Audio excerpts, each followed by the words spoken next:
Hello, welcome to You're Not Burnt Out, You're Injured, a mini reflective course. In this course, we will examine how systemic pressures harm educators and why burnout is not an individual failure, but a symptom of something deeper.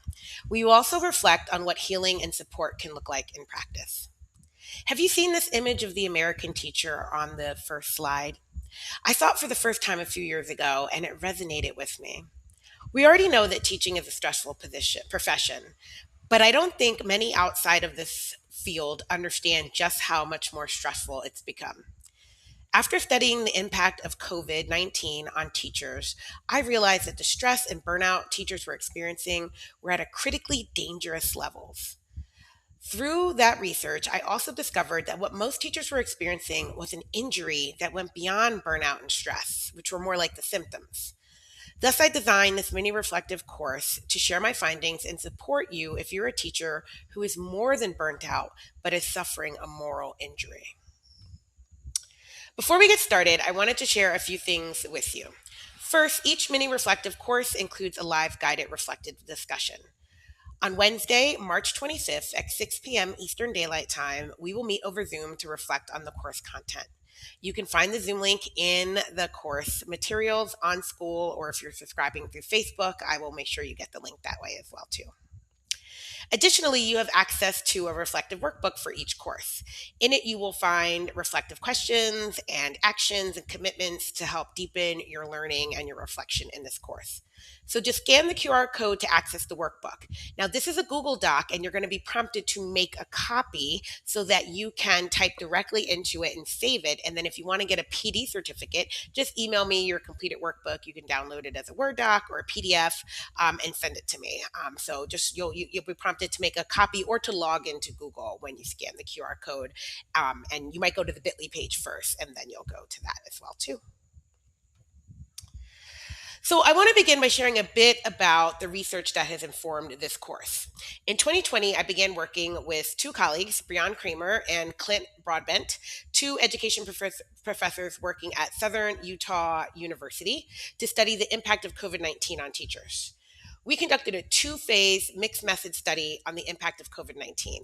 This means we collected information via surveys and through interviews and focus groups. For the first phase, we conducted an exploratory mixed method study examining how teachers adapt to instructional change during the spring of 2020, so right at the start of COVID, and to the reopening of schools during the 2021 school year. In December 2020, we administered the first survey to 1,089 teachers and conducted 21 interviews. Our survey findings indicated that concerns over safety increased teacher stress during the pandemic. When gauging the attitude toward the districts in which they worked on a scale of 1 to 5, with 1 being the worst and 5 the best, teachers indicated an abysmal 2.29, the worst of any subscale measured in our study. Of the teachers' concerns, safe working conditions, safely returning to school, and stress-inducing policies and procedures scored lower than the already lowest average, which means that while attitudes about the district as a whole were extremely low, the trust that districts would keep their safety and mental health as a priority was even lower than their already poor outlook. While the attitudes around their teachers' union were higher on average at 2.9, the greatest concerns were about safety. The findings of the interview showed that teachers tended to go along with their district plans for the end of the 1920 school year. If you remember that time, right, there was like a lot of decisions in a lot of districts to not teach, to just play catch up, to really just build relationships, get to make sure, check on families, check on students. And actually, we had teachers report that they had more autonomy in the spring of 2020 when COVID first started. They felt that they did the best they could given the circumstances. However, the feelings about the return to school in the fall varied widely. While some schools sought teacher input via surveys or union representation, teachers' recommendations were largely ignored. Several teachers felt that the district sought input to appease faculty and cover their own asses, quote from our study from one of our participants. Teachers did not feel safe regarding the majority of their district plans. Several participants reported that they cried daily, and many reported increased mental and physical stress. Participants with participants with existing illnesses found their symptoms to be exacerbated by the stress, with one participant reporting that her autoimmune disease had been in a constant flare up from April 2020 to February 2021 when we conducted our interview. Three interview participants were in the process of suing their districts because of their ADA accommodations were denied. They were forced into taking unpaid leave or their duties were changed. Many participants were terrified to bring the virus home to someone in their home who was at high risk of complications if they contracted COVID. When teachers refused to return to in person schooling, the administration publicly blamed them, which created a large rift between teachers and parents. So that's where we were at the end of phase one of the study. And we realized stress and mental health was a huge part of what was happening. So the second phase of our study aimed to explore teacher burnout and stress during the pandemic. This time we recruited 3,982 survey participants through teachers' unions and teachers' groups on social media. We measured three things. We measured depression, teacher stress, and mental health. To measure depression, we used a personal health questionnaire, PHQ 8. For measuring burnout, we used the Oldenburg Burnout Inventory, the OBI. And then to measure stress, we did the perceived stress was measured using the perceived stress scale, the PSS. And we collected like demographic information about where they were teaching, grades, age, gender, all of those things. When they completed that survey, we had an option for them to click on a link to go to another survey and share with us more information about the stress they were experiencing. 195 participants completed that other questionnaire, providing brief written explanations of their experiences with burnout and stress, and indicating their willingness to then participate in a focus group or interview. So we got the almost 4,000 survey responses, almost 200 qualitative responses, and then we conducted 9 focus groups with 37 participants, and then we did an additional 35 individual interviews. So we had a lot more data this time around. Findings from the survey, which we're again looking at those 3 measures of stress, mental health, and burnout, indicated that teachers were experiencing an increase in all of those areas, right? Stress, burnout, and poor mental health. From the perceived stress measurement, we found that the average perceived stress among teachers at 23.79, indicating moderate stress. The high stress cutoff was 27. We found above average levels of burnout from the OBI overall and within the 2 subscales. So burnout is measured by disengagement and exhaustion. Average total was 47.22 out of 64, which put our group of participants in the 73.8 percentile for exhaustion. Oh, sorry, no, that was disengagement. And then exhaustion at 25.11 out of 32, which is at the 78.5 percentile, and disengagement was at 20. Oh, so it was overall, they were at the 73%, 73% percentile, exhaustion was at the 78.5 percentile, and disengagement was at the 69.1 percentile. So all of those measures, all of the teachers in our sample, nearly 4,000 teachers, were above average in stress, mental health, and burnout. The initial written responses that we collected in the qualitative questionnaire indicated a crisis amongst the teachers who responded. A mid-career English teacher from Utah stated, "I work at work, then I go home and work. I see my family so little. I'm either a moderately adequate teacher or a moderately adequate human." Many respondents said that their family lives were suffering due to the increased workload and emotional and mental stress they were experiencing. Teachers with children reported feeling guilty, acknowledging they were not spending quality time with their own children they had prior to the pandemic. They also reported feeling disconnected from their children and families as they prioritized their students' needs over their families in many situations. These effects on the family unit indicate a broader aspect of burnout, as teachers do not feel they were adequately fulfilling their role within their family. When the demands of the job negatively affected families, teachers are trying to decide if continuing in this profession was worth the sacrifices to their families. Teachers also reported to us feeling inadequate in their positions or lacking the passion for the job or the love for the students they once had.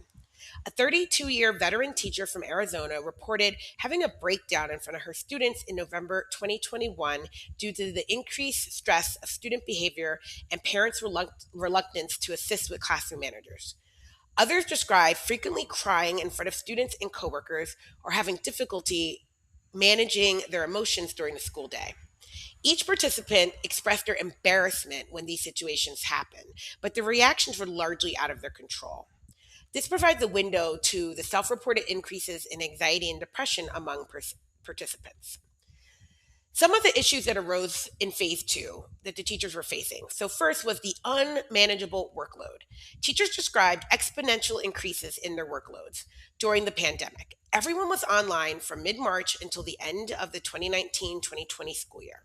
However, in the 2020-2021 school year, a variety of modalities were added to teachers' workloads.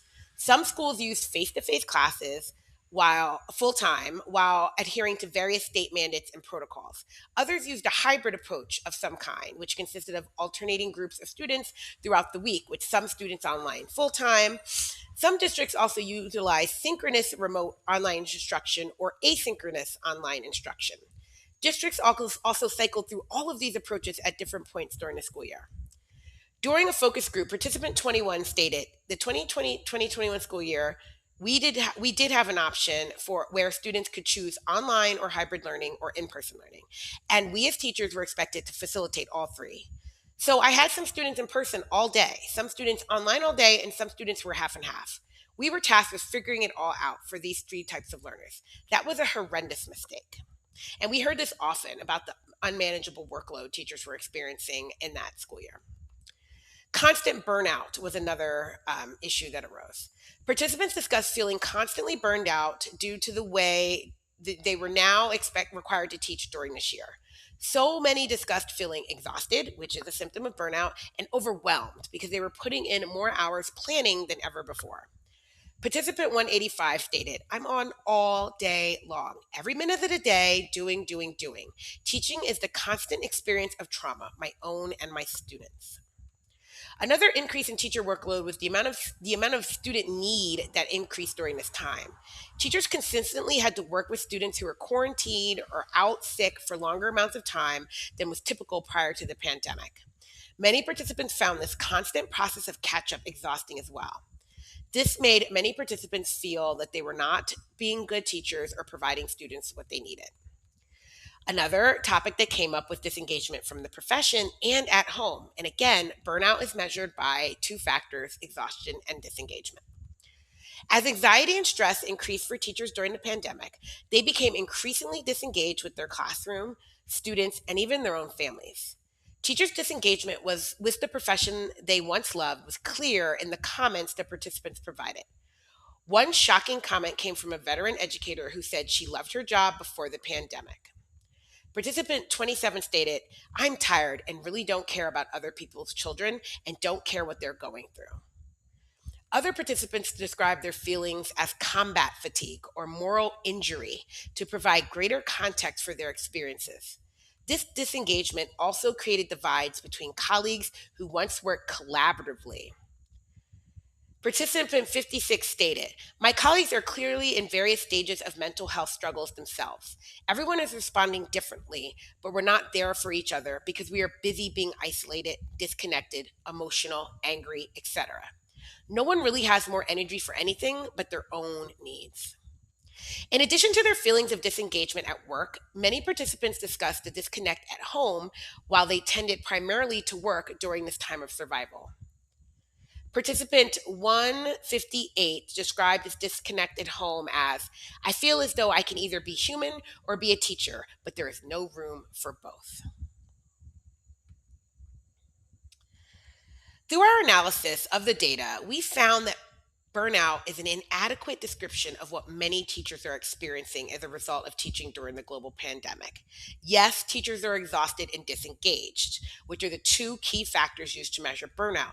However, burnout implies that the ability to fix the situation remains within the control of the individual teachers.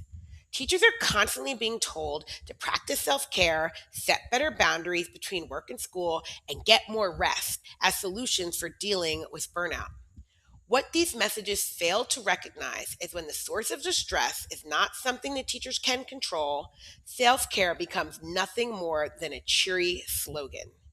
Can practicing self care reduce their workload, provide needed support for students' mental health, and produce the autonomy needed to feel in control and motivated in the classroom?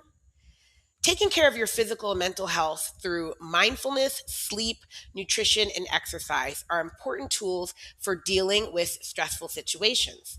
Nonetheless, they are insufficient solutions for teachers whose stress levels have resulted in demotivation and demoralization.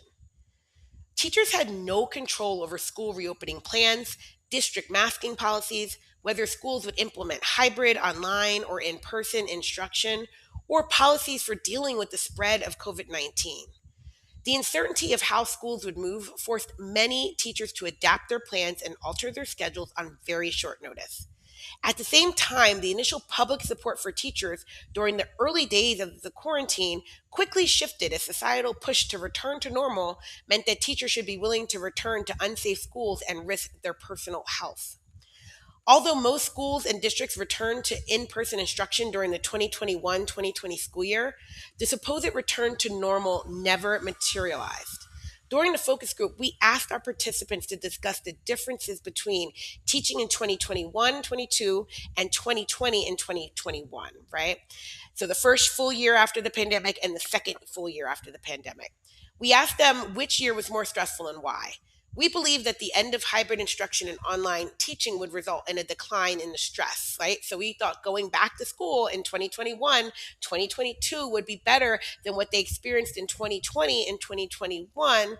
But for the majority of our participants, the return to full time in person instruction made the 2021-2022 school year more stressful than the previous school year. Many participants noted that helping students get back into learning mode after spending so much time learning at home was a major source of stress.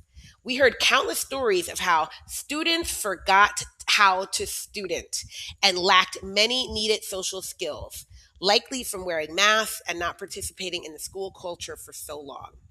This resulted in an increased workload for teachers who had to renorm students, cover missed content, and ensure they were meeting the current standards.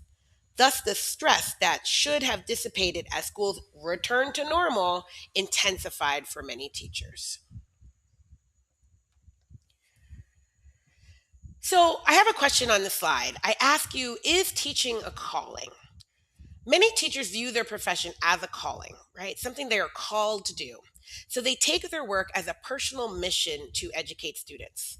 Because of this, it is a moral affront to teachers to face daily circumstances that challenge their moral conscience, vocational identity, and the values that got them into teaching in the first place. And that's a direct quote from Keith Perry, one of the researchers we looked at.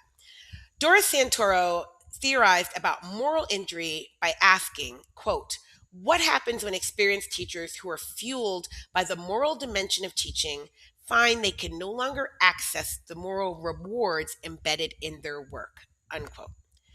Santoro goes on to argue the moral and ethical dimensions of teaching involve both required and prohibited practices, moral dimensions, and teachers' recognition that their work is in service to a better world, ethical dimensions, right?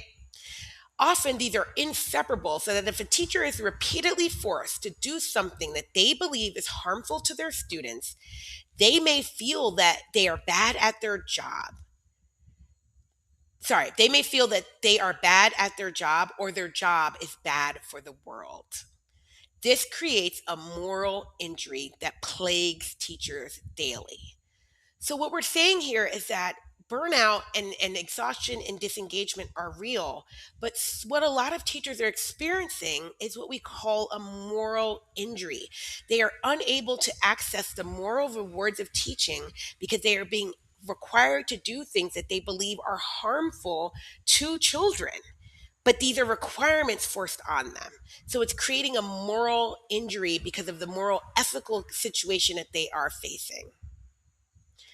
Oftentimes, educators are expected to follow through with responsibilities they cannot actually carry out. This may cause teachers to push back subversively, which ultimately maintains the status quo of the school and continues the teacher's complicity or forced complicity in the system. In a Finnish study, a researcher named Thierry found teachers to hold the best interests of child when faced with different moral dilemmas. Educators consistently are fraught with injustices they are required to take action on without a particular action or direction specified. They know what the right thing to do is, but they cannot do it. Cohen, Listman, and colleagues found teachers during the pandemic fell into several moral traps, defined as when teachers feel the need to act in certain situations but cannot do so because of the systemic conditions that exist. These multiple traps were between systems and attempts to enact or advocate for social justice, between the system and caring for their own families, and between the system and caring for their professional identity. Moral injury in teachers largely stems from educational policy, time constraints, workload, administrators, parents, and students because these parts of their job are out of their control. Moral injury also factors into teachers' decisions to leave the profession permanently. So again, burnout is about something that you have control over to change. It's more of an attitude, right? You can get more engaged, you can relieve your exhaustion. Moral injury is that you are battling systems and requirements that are outside of your control. And so other than trying to subvert the system, a lot of times you end up feeling succumbing to it, right? And leaving the profession altogether.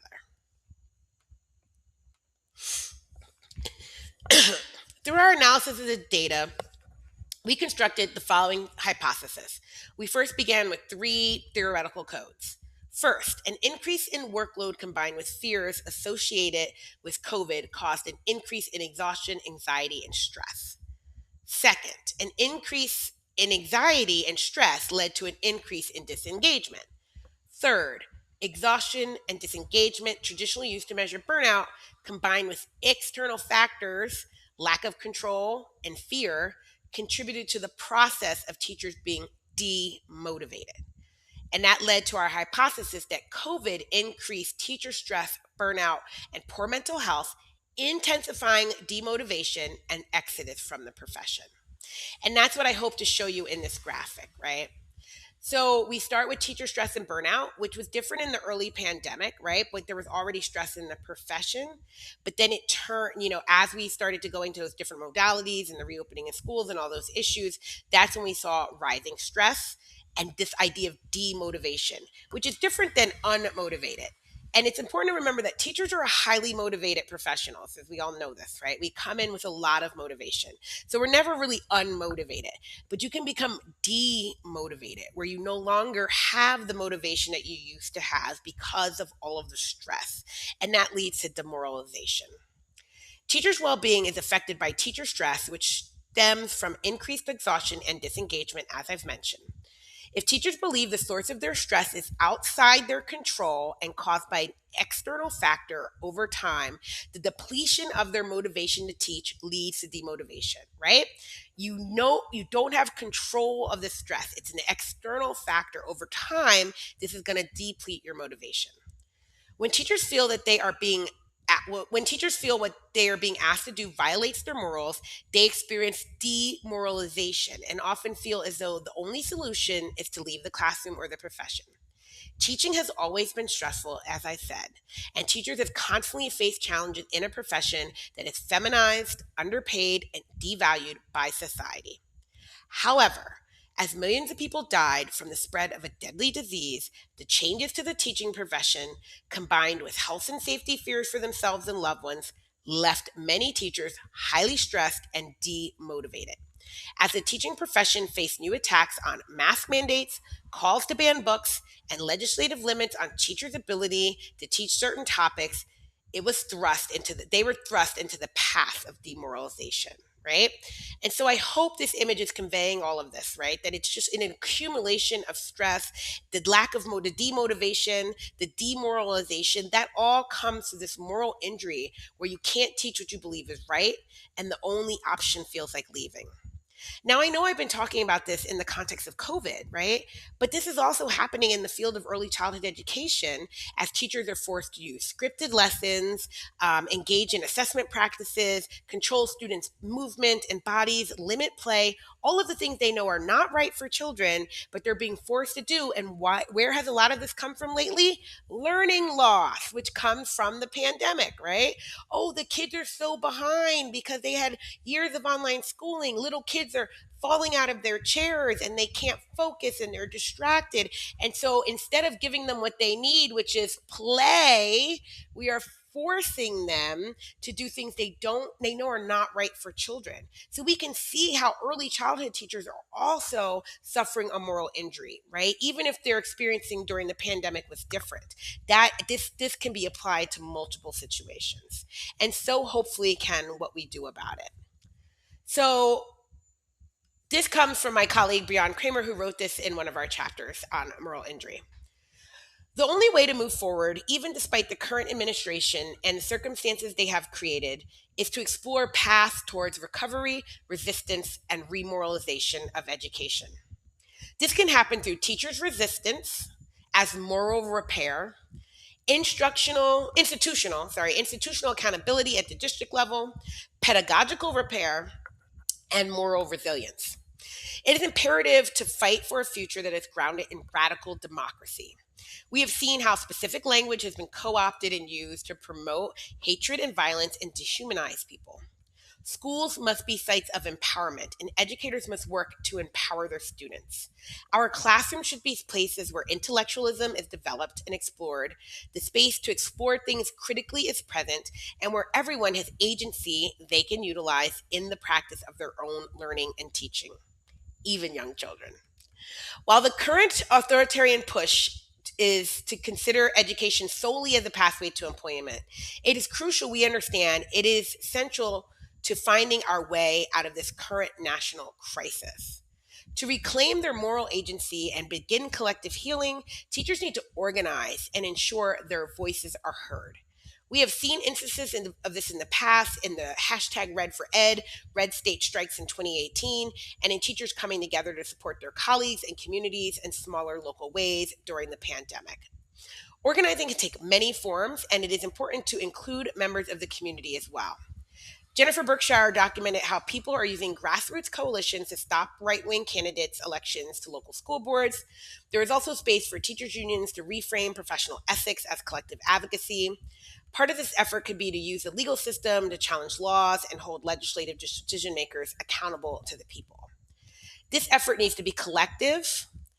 As Henry Giroux states, there's no hope without a democratically driven education system. So we argue resistance as moral repair, that teachers need to resist. And I agree early childhood teachers need to be in this. And I know often they're not unionized, but there are ways that early childhood teachers can also resist, right? They can voice their concerns to legislators. They can demonstrate what they need for children. I've seen early childhood teachers host play sessions outside of state capitals where they are having kids play and they're showing the importance of play and why we need it, right? There are lots of things early childhood teachers can do to raise their voice as a form of resistance to repair the moral injury that they are suffering as well. Brianne goes on to say, institutional accountability requires partnership at various levels to best support educators. A majority, or 62% of educators, are concerned about systemic racism, but only 3 in 10 stated they had necessary resources to teach about it. Administrators should adopt trauma-informed leadership and moral repair frameworks. Part of this could be a restorative dialogue between teachers, parents, and policymakers. As educators in our study and in others identified, teaching can feel like you're part of an abusive relationship environment. This is one of the primary reasons why districts must look at their own processes and ensure educators' voices are part of the decision-making process, right? So what does this look like for early childhood teachers, right? It looks like demanding more play and advocating for more play in the classroom to repair the learning loss that kids suffered during the pandemic, right? I'm reading reports of a play deficit, of so many bad things happening to young children because they're not getting the experiences to play. And part of the institutional accountability at the district level is to force these districts who are taking away play, taking away art, music, all the things that kids need, is to force them to change, to hold them accountable, and to demand the policy changes that we need. Brianna goes on to talk about pedagogical repair comprises centering, healing, empathy, and justice as pedagogical acts. Educators need to ensure students are participating in public discourse that focus on economic, social, and political issues that affect them as individuals and their families and their communities, and have meaningful learning experiences they can connect their experiences to. Utilizing practices such as anti-racist pedagogy, inclusive social emotional learning, and community-based restorative practices will help create this change. It is essential that pedagogy educators counter misinformation that is consistently shared. Educators should not be afraid to make clear consciousness between their social problems, as this is truly how students develop empowerment and empathy, shifting their consciousness. So again, what does pedagogical repair looks like in early childhood? It looks like care, centering care for young children is the most important thing we should be doing. Play as learning, as pedagogy, as curriculum, as everything. Relationships. Children need to feel safe. They need relationships. They need to feel loved and cared for by their early childhood community. And it means empowering families, right? It needs supporting families as well, so that families are thriving and are able to support their children. Moral resilience, once a concept in healthcare, can apply to education as well. Educators can learn how to practice reflective ethics, seek peer support, and develop policy literacy in teacher education. Educators need more opportunities to build upon their moral judgment. Some colleagues identified several things that can be utilized, such as identifying students' mental health issues, providing crisis counseling, case management, interdisciplinary teaming, and coordinating wraparound services for students and families. While educators can only control what happens in their classrooms to some extent, a societal approach to safety and physical needs will also assist students. Educators can take time away from their work, which is easier said than done. Because that helps mediate burnout, but it may not be most possible for many educators to who don't have full autonomy over their profession. However, working to your contract, limiting unpaid time, working and refusing additional responsibilities that are not required may or may not be compensated, and regain autonomy and create boundaries. So, moral resistance is about teachers reclaiming their agency and their autonomy so that they can resist the harmful things they're being asked to do. And I would argue that giving young children their agency and autonomy through child led free play is one way that teachers reclaim their agency, right? And I've talked about that before, and I'll continue to talk about it because it's super important. So, although we were talking about the pandemic, and we had early childhood teachers in our study, so we know our findings apply to them as well too, I wanted to really talk about how this can apply to early childhood teaching today, which we might not think is connected to the pandemic, but very much is, right? So I hope that you came to understand that, one, it is not your fault if you're feeling disengaged, exhausted, and burnt out, because that's what the system is doing to you. Two, these are not things that you can fix by yourself. Yes, you should get better sleep. Yes, you should eat well. Yes, you should set boundaries. Yes, you should practice mindfulness and exercise and all those things. But that alone is not going to change a system that's created a moral injury that you're experiencing. And you're experiencing this moral injury if you're being forced to do things that you know are harmful for children. And many of us are. And so we must resist, because that is how we repair this. We must hold our institutions accountable and demand change. We must repair through our pedagogy and our practices with children, centering what we know is right. And we must build our resilience, our moral resilience as well too. So thank you so much for joining me for today's class. I hope I will see you on the 25th at our online discussion, and I hope to receive some of your workbooks so I can issue you some certificates. Thank you.